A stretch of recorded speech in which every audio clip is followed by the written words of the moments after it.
बिस्मिल्लाहिर्रहमानिर्रहीम। एक भाई ने क्वेश्चन किया था कि जो हम मकान वगैरह किराए पर लेते हैं तो एडवांस देते हैं, तो ये जो एडवांस दिया गया है इस पर किसको ज़कात देनी होगी, जिसका जो मतलब किराएदार है वो या मालिक मकान। देखें, मसला ये है कि मालिक ये एडवांस का पहले तो एक तस्वुर रहन का था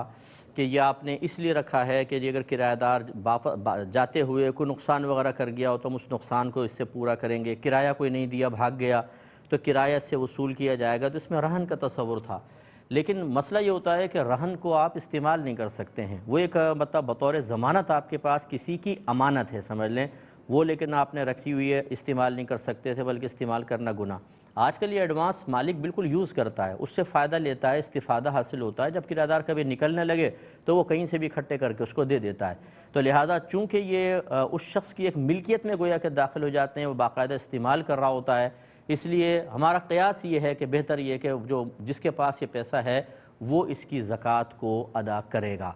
और अगर फ़र्ज़ कर लें कि वो उसी शरीयत पे चलता है कि रहन के तौर पे ही रखा हुआ है, बिल्कुल उसको यूज़ नहीं करता है बिल्कुल भी, तो फिर रहन का मसला बहरहाल ये होता है कि ना रखवाने वाले पे उसकी ज़कात होती है, ना रखने वाले पर ज़कात होती है, किसी पर उसकी ज़कात नहीं होती, क्योंकि रहन उसकी मिल्कियत से निकल जाता है और इसकी मिल्कियत में हकीकतन दाखिल नहीं होता। लेकिन हमारे यहाँ उर्फ़ बहरहाल अब ये चल रहा है कि कोई भी एडवांस को किसी अलग अकाउंट में नहीं रख लेता, बाकायदा उसको इस्तेमाल करते हैं और फिर जब वापस करना होता है तो वापस कर देते हैं। इसलिए हमारा तो यही मतलब मौक़िफ़ है।